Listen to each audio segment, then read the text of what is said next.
Saturday, Shutter Saturday.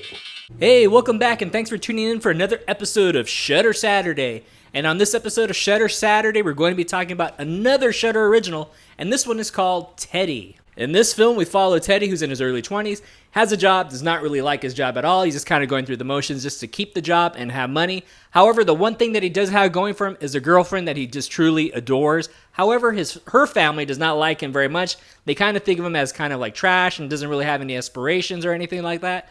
However, he doesn't care about that. He sees past that because his whole world is his girlfriend. However, one night, Teddy is attacked by what seems to be a werewolf, and things start taking a turn for Teddy. To be honest, I had no idea what to expect from this film. It does have a very indie, low-budget kind of vibe to it, which is fine. It works out perfectly well for this film because we kind of don't see a whole lot of any werewolf stuff. However, when the character of Teddy is kind of going through his slowly transformation just physically as the movie goes on, it's actually a little different than some things that we have seen before in other werewolf movies. There are a lot of melodramatic elements in this movie that are happening to Teddy that's actually very personal. Normally, I would kind of cringe at that. However, in this film, it actually works. It kind of makes me think of the movie Carrie, how everything is focusing on Sissy Spacek's character in that film. So this had a lot of similarities to that, so I actually did not mind it as much since it was just focusing on the one person.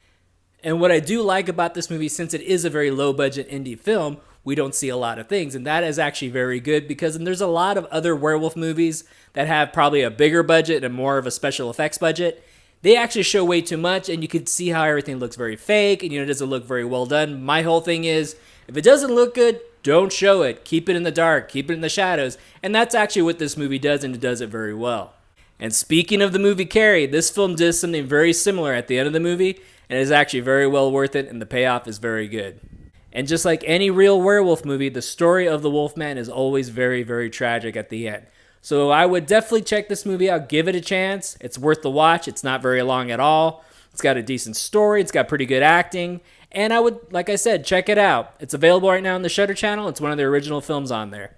So hopefully you like what you see here. Don't forget to hit like and subscribe. I'm Mike the Movie Misfit, and I'll see you at the movies. Get more out of life. Go out to a movie.